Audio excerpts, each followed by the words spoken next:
Hello friends, welcome to Bharathi వంటలు. భారతి వంటలు ఈరోజు స్పెషల్ స్నాక్ రెసిపీ సగ్గుబియ్యంతో ఈరోజు సూపర్ స్నాక్స్ చేసుకుందాం. చాలా అంటే చాలా బాగుంటుంది, ఎక్సలెంట్గా ఉంటుంది.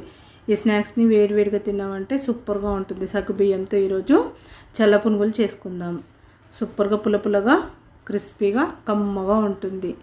ఇవి బయట అమ్మే చల్ల పునుగుల్లాగా రావాలంటే, సగ్గుబియ్యం చల్ల పునుగుల్లాగా రావాలంటే మాత్రం ఈ వీడియోని ఎక్కడ స్కిప్ చేయకుండా చివరి వరకు చూడండి.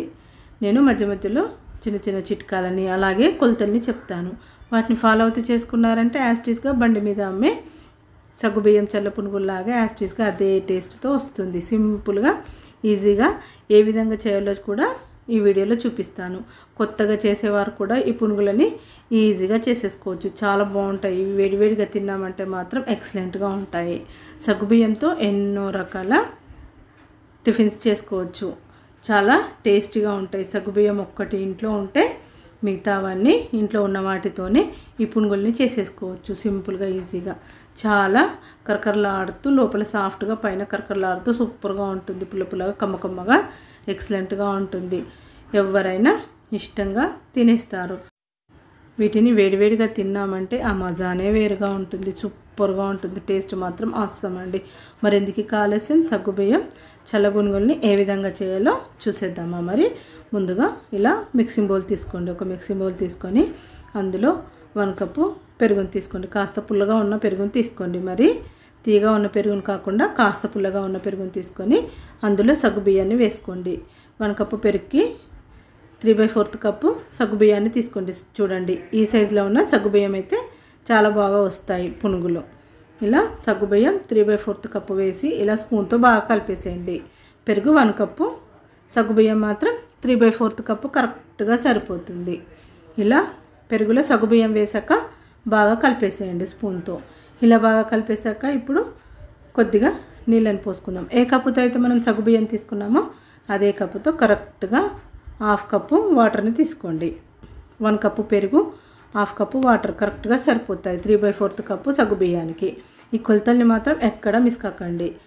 యాస్టీస్గా ఇలాగే కలిపేసుకొని మూత పెట్టేసి 4-5 గంటల పాటు పక్కన పెట్టుకోండి. సాయంకాలం మనము ఈ టిఫిన్ చేసుకోవాలనుకున్నప్పుడు మనం 11-12 గంటలకు ప్రొద్దున నానబెట్టి పెట్టుకున్నామంటే కరెక్ట్గా నానిపోతాయి. చూడండి, ఇలా నేను 4 గంటలు కరెక్ట్గా నానబెట్టాను. కరెక్ట్గా నానిపోయాయి. చూడండి, ఇలా మెత్తగా అయ్యాయి. ఇలా రావాలి సగ్గుబియ్యం మొత్తం ఇలా మెత్తగా అయిపోవాలి. ఇలా చేత్తో అంటే ఇలా మ్యాష్ కావాలి. చూడండి, ఇలా 4-5 గంటలు మాత్రం కంపల్సరిగా నానబెట్టాల్సిందే. ఇప్పుడు ఇందులో పెద్ద ఉల్లిపాయని సన్నగా తరిగి వేసుకోండి. అలాగే పచ్చిమిర్చిని ఒక 10 వరకు తీసుకొని సన్నగా కట్ చేసి వేసుకోండి. నేను కాస్త స్పైసీగా ఉండాలని పచ్చిమిర్చిని కాస్త ఎక్కువగా వేసాను. అలాగే కొత్తిమీరని శుభ్రంగా కడిగేసి సన్నగా తరిగి వేసుకోండి. అలాగే ఉప్పు రుచికి తగినంత వేసుకోండి. నేను 2 టీ స్పూన్స్ వేసాను. ఉప్పు కరెక్ట్గా సరిపోయింది. అలాగే 1 టీ స్పూన్ జీలకర్ర వేసుకోండి. కొత్తిమీర ఎంత ఎక్కువగా వేసుకుంటే అంత బాగుంటుంది. ఏ స్నాక్స్లోనైనా, ఏ వడ అయినా, బజ్జీ అయినా, ఎందులోనైనా కొత్తిమీర ఎక్కువగా వేసుకుంటే కమ్మగా ఉంటుంది. అందుకని నేను కాస్త కొత్తిమీరని ఎప్పుడూ ఎక్కువగానే వాడతాను. ఇలా బాగా కలిపేసేయండి స్పూన్తో. వీటన్నిటిని బాగా కలిసే వరకు బాగా కలుపుకోండి. పచ్చిమిర్చి మీరు కాస్త తగ్గించి వేసుకున్నా పర్వాలేదు. స్పైసీగా వద్దనుకుంటే మామూలుగా తినేవారైతే ఒక 2-3 పచ్చిమిరపకాయలు తక్కువగా వేసుకోండి. ఇలా బాగా కలిపేశాక ఇందులో బియ్యం పిండిని వేసుకుందాము. ఏ కప్పుతో అయితే మనము తీసుకున్నామో సగ్గుబియ్యాన్ని, పెరుగుని తీసుకున్నామో అదే కప్పుతో 1/4 కప్పు బియ్యం పిండిని వేసుకోండి. కరెక్ట్గా 1/4 కప్పు అయితే సరిపోతుంది. బియ్యం పిండి వేసి ఇలా బాగా కలిపేసుకోండి.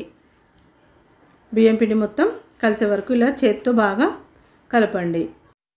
బియ్యం పిండిని కరెక్ట్గా 1/4 కప్పు వేసుకోండి. మరి ఎక్కువగా వేయకండి, పునుగులు అంత బాగా రావు. ఇలా కరెక్ట్ కొలతలతో చేసుకున్నారంటే సగ్గుబియ్యం చల్ల పునుగులు చాలా బాగా వస్తాయి, పర్ఫెక్ట్గా వస్తాయి. ఇలా బాగా కలిపేసింది. చూడండి, ఈ కన్సిస్టెన్సీలో ఉండాలి. చూడండి, బ్యాటర్ ఈ కన్సిస్టెన్సీలో ఉండేటట్టు బాగా కలుపుకోండి. ఇలా కలిపేసుకొని పక్కన పెట్టేసుకోండి. ఇప్పుడు మనం ఆయిల్ని వేడి చేసుకుందాము. మరీ ఎక్కువగా పలుచగా చేయకండి, మరీ గట్టిగా చేయకండి. ఈ కన్సిస్టెన్సీలో ఉంటే సరిపోతుంది. ఇప్పుడు స్టవ్ని వెలిగించి ఒక కడాయి పెట్టుకొని అందులో డీప్ ఫ్రైకి సరిపడా ఆయిల్ని వేసుకోండి. ఆయిల్ని వేసి ఆయిల్ని బాగా వేడెక్కనివ్వండి. బాగా అంటే బాగా వేడెక్కాలి. బాగా వేడెక్కే వరకు మాత్రం ఈ పునుగుల్ని వేయకండి ఆయిల్లో. ఇలా ఆయిల్ బాగా వేడెక్కాక ఇలా కొద్ది కొద్దిగా తీసుకుంటూ చిన్నగా వేసుకుందాము. చూడండి ఇలా వేసుకోండి.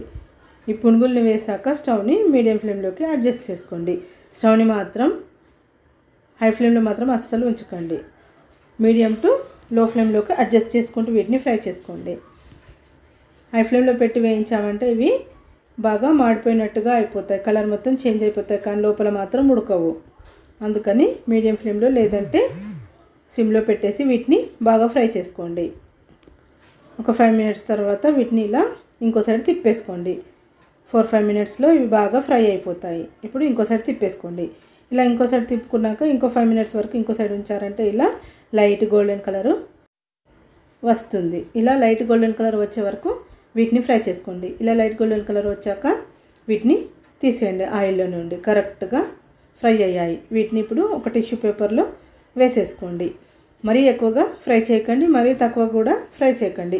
మరీ తక్కువగా ఫ్రై చేశారంటే మెత్తగా అయిపోతాయి, మరీ ఎక్కువగా ఫ్రై చేశారంటే ఇవి మాడిపోతాయి. అందుకని ఇలా లైట్ గోల్డెన్ కలర్ వచ్చే వరకు ఫ్రై చేసుకున్నారంటే సరిపోతుంది. అలాగే మిగిలిన పిండిని కూడా ఇలాగే స్టవ్ని హై ఫ్లేమ్లో పెట్టేసి బాగా వేడి చేసుకున్నాక వీటిని వేసేయండి. వేసి స్టవ్ని మీడియం ఫ్లేమ్లో కానీ లేదంటే సిమ్లో కానీ పెట్టేసి వీటిని లైట్ గోల్డెన్ కలర్ వచ్చే వరకు ఫ్రై చేసుకోండి. చూడండి ఇలా లైట్ గోల్డెన్ కలర్ వచ్చాక వీటిని ఆయిల్లో నుండి తీసేసేయండి. తీసేసి మిగతా వాటిని కూడా ఇలాగే ఆయిల్లో వేసి ఫ్రై చేసుకోండి. వీటిని ఒక టిష్యూ పేపర్లోకి వేసేసుకొని వేడివేడిగా ఉన్నప్పుడే తినేసేయండి. చాలా అంటే చాలా బాగుంటాయి. పైన కరకరలాడుతూ లోపల సాఫ్ట్గా పుల్ల పుల్లగా కమ్మకమ్మగా స్పైసీగా అక్కడక్కడ పచ్చిమిర్చి తగులుతూ సూపర్గా ఉంటుంది. అసలు ఎంత బాగుంటాయంటే అంత బాగుంటాయి. కాకపోతే వీటిని వేడిగా తినేసేయండి. చాలా టేస్టీగా ఉంటాయి. కాస్త చల్లారితే అంత టేస్టీగా ఉండవు. అందుకని వీటిని వేడివేడిగానే తినేసేయండి. ఎక్సలెంట్గా ఉంటుంది, కరకరలాడుతూ కమ్మగా ఉంటుంది.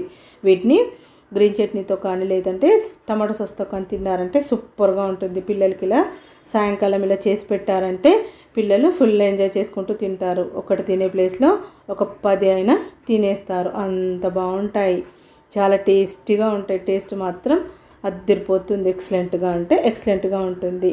ఒక్కసారి మాత్రం మీరు ఈ రెసిపీని చేసి చూడండి, మీకు కూడా చాలా బాగా నచ్చుతుంది. కాకపోతే ఎక్కడ నేను చెప్పిన కొలతల్ని అలాగే చిట్కాలని మిస్ కాకుండా చేసుకోండి. యాస్టీస్గా సూపర్ అంటే సూపర్గా బయట కొన్న వాటిలాగానే ఈ సగ్గుబియ్యం చల్ల పునుగులు అలాగే అదే టేస్ట్తో అదే కరకరలాడుతూ అలాగే వస్తాయి.